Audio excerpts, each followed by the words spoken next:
제가 초등학교 들어갔을 때는 말로 하지 않고 야 너 외국인이네 너 외국인이네 이러지 않고 눈빛으로 하니까 좀 당황스러웠어요. 자기가 다문화로 태어나고 싶어서 태어난 건 아니잖아요. 두 개의 언어와 문화, 두 개의 고향을 가진 아이들. 그런데 우리의 수천 년 전 유물 속에도 다문화의 흔적이 남아있다고 합니다. 되게 신기하기도 하고 기대되기도 하고 나라가 관련되는 거니까. 오랜 세월 우리나라 유물 속에 깃들어 있는 다문화의 흔적을 찾아 떠나봅니다.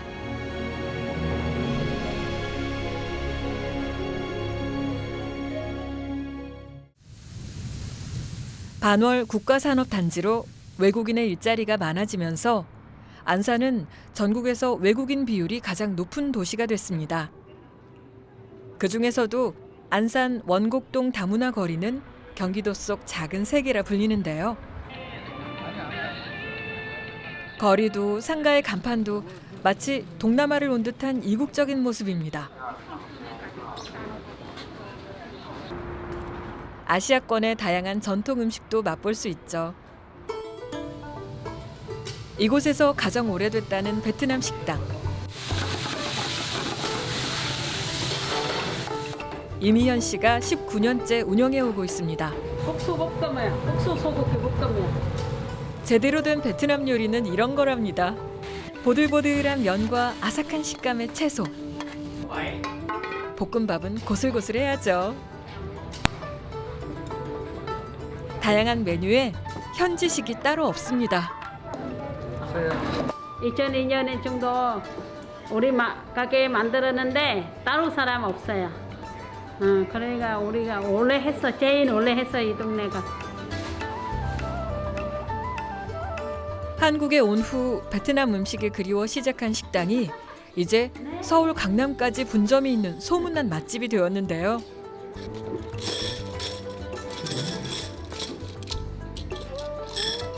특히 막내딸 경희는 시간이 날 때마다 엄마 일손을 돕고 있습니다.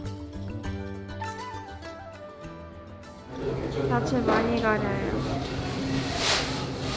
그냥 좀 사춘기 같은. 9살 때. 집자. 한때 베트남 쌀국수집 대표 모델이었습니다. 손님들이 너무 예쁘네 막 그리고 또 사진이 애가 국수도 잘 먹었거든. 그래 지금 애가 커서 맨날 창피해요. 이제 16살이에요. 중학생 그러면? 네. 중학생 2학년이야. 그러면 3학년이지. 3학년 올라갔어? 한국 와서 1994년. 94년. 26년. 네, 한국 사람 다 됐어요. 근데 한국만은 많이 한국 사람 아니에요. 호락호락하지 않은 타양살이었지만 아이들은 바르고 착하게 잘 컸습니다. 베트남 엄마라는 이름이 부끄러움이 될까 걱정도 했지만 늦둥이 경희까지 딸 셋 모두 더 없는 효녀입니다. 여기가 작은 언니, 여기가 큰 언니예요. 저예요. 그런 얘기 있어. 셋째 딸은 얼굴도 안 보고 데려간다고. 다 옛날 말이에요. 너무 착해요. 그러니까 맨날 엄마 생각 많이 해주고 지금이 커서니까 나 힘들어는 뭐 식당 해는 거 다 일하니까 애들이 다 알아요. 그러니까 무조건이 엄마 창이야.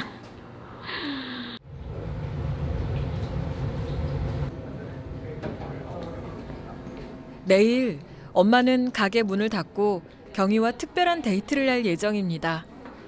내일은 공주에 갑니다. 공주하고 나주 한번 안 가봤어. 어떻게 했는지도 몰라. 그냥 가는 거지. 그냥 가는지 어떻게 했는지 봐야지. 그지? 그러지. 우리 내일 힘내. 화이팅! 힘내!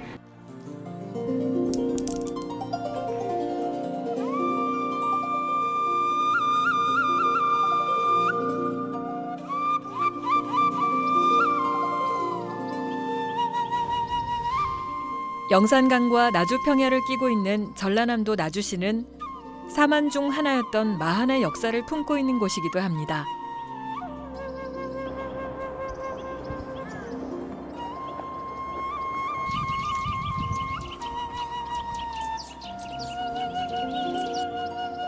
경희와 엄마가 영산강 유역 고대 역사 유물을 찾아 나주 박물관을 찾았는데요. 나주와 베트남엔 어떤 인연이 있을까요?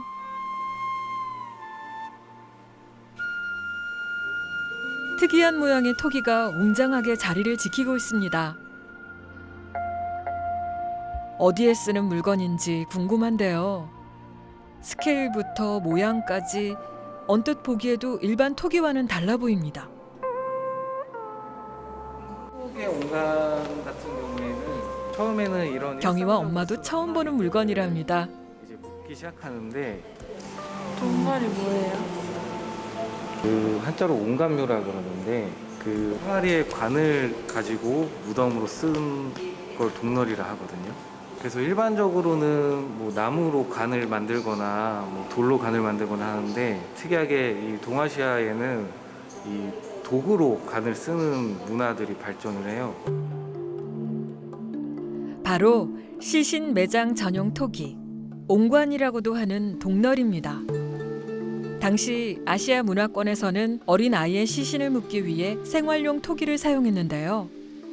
한국의 마한 문화, 일본 야요이 문화, 베트남 사후인 문화권에서는 어른용 커다란 동널까지 사용했다고 합니다. 여기 베트남 중국에는 거 있어. 봐봐, 이름이 베트남 써는 거 있어. 닝턴, 또 하팅, 또 광아이도 있네. 그러니까 문화는 똑같네. 베트남 철기 문화 중 중북부에서 발전한 사후인 문화는 청동기 철기 시대에 거쳐 대형 동널이 유행했다는 특징을 갖는데요. 우리나라가 눕혀서 묻은 것과 달리 베트남은 세워서 묻었다는 차이가 있습니다. 우리나라에서는 기원전 3세기부터 두 개의 연질 토기를 연결한 소형 동널이 사용되기 시작했는데요. 3세기경부터 영산강 유역에서 대형 동널을 사용하기 시작했고 몸체는 점점 커지고 두께도 더욱 두꺼워져 초대형급 동널이 등장하게 됩니다. 이렇게 큰 거는 베트남에서는 가장 큰 게 135cm 정도 되는데 이제 한국 같은 경우에는 거의 2m 정도 되는 온간까지 만들게 돼요. 근데 이제 시기적으로는 베트남 온간이 사라지고 네. 한국은 온간묘가 성행하는 차이점은 가지고 있습니다. 고도의 토기 제작 기술이 아니면 만들 수 없는 데다 동널 안에서 나온 유물들도 마한 사람들이 금보다 귀하게 여겼다는 구술 장신구가 많았다니 아무나 동널에 묻힌 건 아닌 것 같습니다. 저렇게 큰 독돌은 만들기도 힘들고 그럴 텐데 그냥 아무 평민이나 그런 사람들을 위해서 만들어진 거예요. 잘 얘기하신 것처럼 만드는데 상당한 공력이 들고 돈도 많이 들고 하기 때문에 아무나 쓴 게 아니라 그 당시에 그 각 지역을 지배했던 가장 높은 사람들, 그 지배자나 그 당시 수장들이만 쓸 수 있는 무덤이었어요. 이렇게 거대한 공간. 해안에 위치한다는 지리적 공통점과 동널 문화를 공유했던 베트남과 마한. 두 나라의 인연이 새삼 반가운데요. 요즘 사춘기로 서먹했던 엄마와 딸의 첫 여행에도 흐뭇한 생기가 돕니다.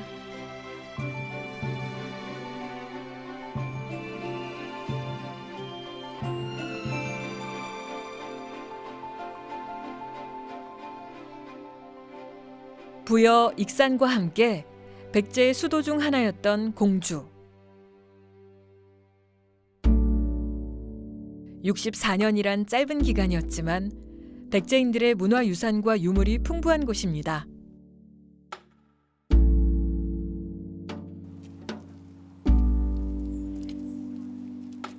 (1971년) 배수로 공사를 하던 중 우연히 무덤 하나가 발견되는데요. 바로 무령왕릉이었습니다. 무령왕 같은 경우는 백제의 25번째 왕이에요. 무령왕은 기근이라든지 가뭄을 해결하기 위해서 백성들의 삶을 좀 좋아지게 할 수 있도록 곡식을 나눠준다든지 이러한 정책을 펼치기도 했고요. 백제 중흥의 발판을 마련한 백제 25대 왕. 주변 국가들과도 활발하게 교류했습니다. 왕과 왕비의 신원을 확인해주는 묘지석과 무덤을 지키는 수호신의 역할을 하는 상상 속의 동물 석수, 무령왕 부부의 목관과 불꽃이 타오르는 형상의 금제 장식을 포함한 다양한 장식품들이 줄줄이 나왔답니다.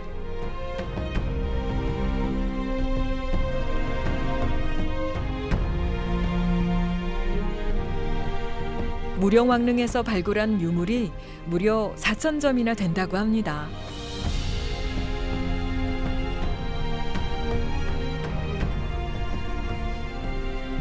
그 중에서도 무령왕릉에서 가장 많이 발굴된 건 바로 유리구슬입니다. 이게 무령왕릉에서 발견됐어요.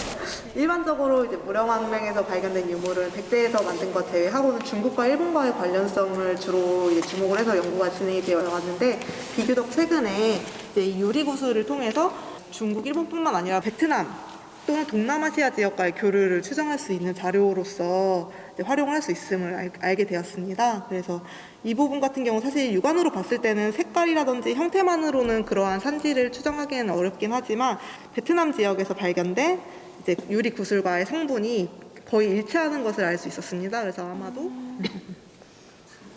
베트남 그 많이 있어요. 베트남에서도 많이 발견이. 베트남도 이게 많이 있어요. 화려한 색상이 정말 이국적인데요. 베트남의 유리구슬과 그 성분까지 똑같다니 엄마는 자꾸만 시선이 갑니다. 생유리구슬, 은구슬. 생주리 구슬, 은구슬. 이거 엄마 아기 때 베트남 많이 봤는데. 그래? 색깔 있잖아. 파란색 이래. 베트남 많이 있었는데. 지금 봐도 되게 예뻐요. 색깔도 예쁘고 여기 있는 것들 중에서 제일 예쁜 것 같아요. 그런데 어떻게 베트남의 유리구슬이 백제까지 오게 된 걸까요? 베트남 남부에 있는 옥에오라고 하는 당시 고대 세계적인 무역 항구이자 유리의 생산지예요. 거기서 채집한 유리 구슬을 저희가 과학적인 분석을 해봤습니다. 거기서 나온 유리 구슬의 화학적인 성분이 우리나라의 마한 백제 지역에서 나온 것과 성분이 같아요. 원거리 교육을 통해서 멀리서 그것을 생산하고 중간에 운반한 한반도 바깥의 분들이 큰 역할을 했다. 베트남과의 직접적인 교류의 상징이라는 유리구슬. 진짜 예쁘다. 물건을 가지고 와 직접 교육을 하던 사람들 중 친구나 혹은 부부가 있진 않았을까요? 다문화 가족은 그 옛날부터 피할 수 없는 운명이었던 건지도 모릅니다. 여기 다리도 있어야지. 짜잔. 동생 생겼네. 이번 여행이 누구보다 신난 엄마입니다. 저는 한국 역사 많이 알았어요. 옛날에 과거에 한국하고 베트남의 교류가 있었던 사실에 대해 알아가지고 굉장히 좋았어요. 애들이 엄마 고향하고 여기 한국 사람이지만 그래도 많이 알아면은 기분이 좋아요. 엄마와 막내딸의 다문화 흔적 찾기는 기대 이상으로 서로에게 큰 선물이 됐습니다.